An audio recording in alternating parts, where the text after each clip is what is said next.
Welcome to my review of Indiana Jones and the Great Circle. The game took me roughly 17 hours to beat with a chunk of side missions completed. If I had to guess, if I did all of them, probably would have added about 2 to 3 hours. Of course, not including collectibles and whatnot. Game size on PC is roughly 112 gigs. I did receive a review copy from Bethesda for the PC. I've got an RTX 4090 and played the game on ultra settings. I'm gonna use footage mostly from the first half of the game or anything that was included in the previews with my own footage.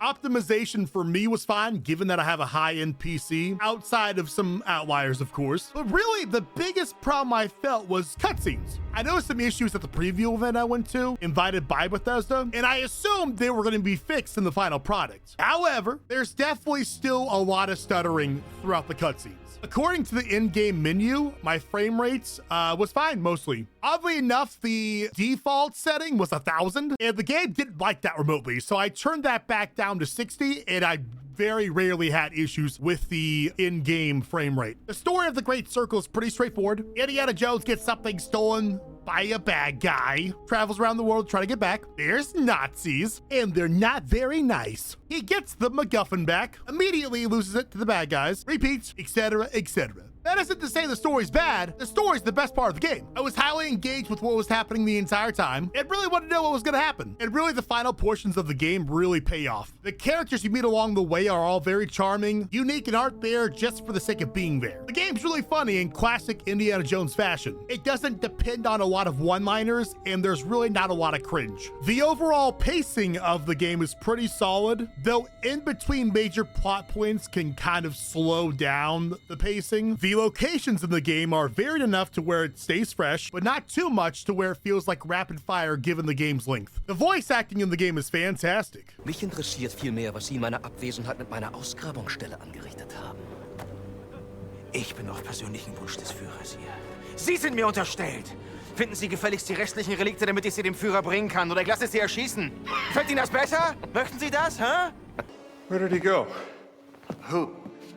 The giant.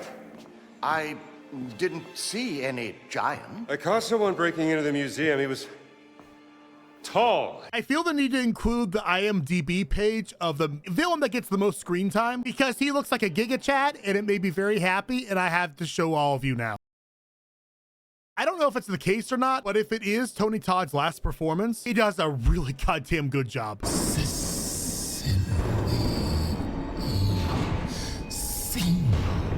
Is that the best you got? Homunculus, non come touch it.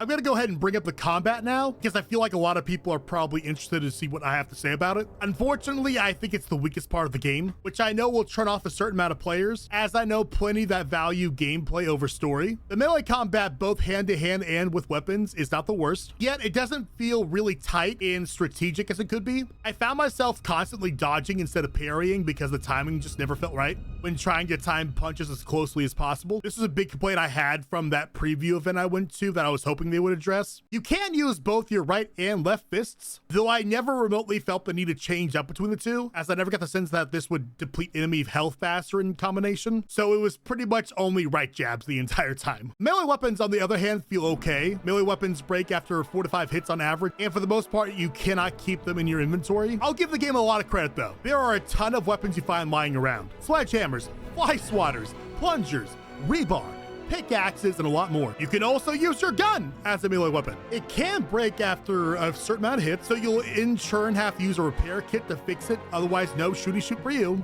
Oh, and the whip! You can use it to stun or disarm enemies. I used it like twice the entire game though. I never really felt the need to use it, though the sound it makes is awesome when you do use it. I went so far as going back to the B-roll I was given from the preview event because I really only used it once or twice. I didn't feel like skimming back through hours of footage to try to find it. Stealth in the game is okay. Enemies are not completely brain dead and will see you coming if you come from the side instead of behind them. Though they aren't completely smart either, there are times where I sneak attack one enemy that's following another enemy, and despite being very noisy about it, doesn't notice. Much like other stealth games, you can hide bodies, but I think I did this out of necessity maybe twice. And finally, the gunplay. Luckily, if you shoot someone, it'll alert all the enemies in the area, which is typically a death sentence, especially later on in the game. So the game doesn't really focus on the gunplay. However, when you do shoot, I don't love the lack of aiming down sights, so that's a preference thing more than a critique. Overall, the guns just don't hit like I would want from a first-person game. I will give the devs credit though. Enemies are less spongy versus the preview build I played, so they clearly listened to feedback there. The game does have boss fights. They definitely felt a bit repetitive because, well, you really just only have so much you could do. Almost every single one is melee combat oriented, and there's no phases to the fights either. There are 2 instances where they utilize some cool stuff, but for the most part, pretty forgettable. Especially because you fight the same person multiple times. Though luckily it's not as bad as Halo 5. The odd thing is during boss fights, you can use guns, but they do the same amount of damage as punches, or they can literally block the bullets. I would have preferred it if you would have like conveniently lost the gun before every boss fight, even if it would have been redundant, cheesy, odd. It just didn't make sense to have the gun available to you. You can also buy health and stamina upgrades in the shops with money found through your adventures. Health and stamina. Bandages will give you health back. Stamina, of course, will replenish on its own. You can also use food to give you essentially armor or both stamina and health. Now let's talk about movements in the game. One of the biggest complaints I had about the game when I went to the preview event was sprinting was way too slow. Now I feel like they listened to that feedback as well, and it's slightly better. I know you're at this weird crossroads where you want to realize it's a video game, but you also want to keep it realistic to the character. Luckily, there's only one semi-open world area where you really notice this. You'll find yourself crouching, crawling, swimming, which you utilize a little bit, but not too much. And I have 0 complaints about that, which most gamers, if a level is bad, it very well could be due to it being a water level. The game changes between first person and third person depending if you are climbing, shimmying. I like that change of pace from a camera angle, and overall I have no complaints about the movement. Lighting in this game is absolutely fantastic. In some of the games I always think to myself, I really don't need a light source here. In this game, while I guess I don't really need it all the time, it certainly was nice when I had it, and there was some times where I needed it. You'll notice as we wind down this review that a lot of this stuff is going to be out of order, so just bear with me. So when I did the preview build for this game, the puzzles left a lot to be desired because what we were able to play felt pretty repetitive and overly easy. And while the puzzles in the game are not full-on masterclass levels of difficult, some of them very much left me stumped. And of course, without a walkthrough, I just had to keep on trying. So I was pretty pleased. There's a lot of variety. They were all pretty interesting to me. One complaint I had narratively throughout the game is they would take characters from the movies and be like, hey, do you remember this person? Hey, this person would have found this so crazy. This person definitely would have done this differently. And there's no context as to why I bring him up besides just shoehorning it in. And I wouldn't have even mentioned it if it weren't for the fact it happens like 8 times in the game. Finally, I just want to point out that the music is fantastic, as you've been listening to the entire time of this review. I obviously can't play the OG music because Disney will bend me over and have Mickey Mouse do awful things to me. But of course, all the original music is in the game, and it's great. It's a good mix of old and new, and I was very pleased. Now, what would I give the game a final score of? I think that the game does everything so fantastic, and the combat is just adequate enough where I would give it a 7 out of 10. I would love to see a sequel because I don't think we're going to be getting any new good Indiana Jones movies anytime soon. I would just love to see the devs refine that combat pretty substantially. But as I said, I think that it hits everything else so well that a 7 out of 10 is probably fair. Would I buy this full price?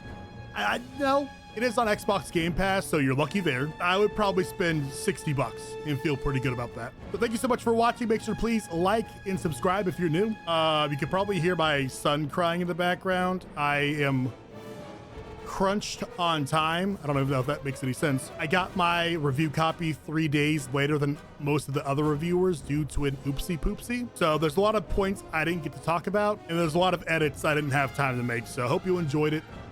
Again, thank you very much for watching, and make sure to look out for the collector's edition unboxing I have coming, because I think my package arrived like an hour ago. So again, thank you so much for watching. I've got more videos coming out. If you're a fan of the game Sleeping Dogs, I've got a retrospective video I plan on releasing hopefully soon. So make sure to subscribe again if you're new. See ya. And you know what? Here's some random stuff I didn't have time to include, but I enjoy. Mit Eindringlingen machen wir kurzen Prozess.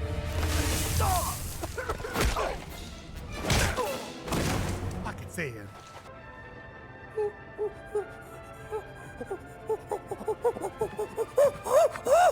Now, I don't want to be immature, but squeeze me?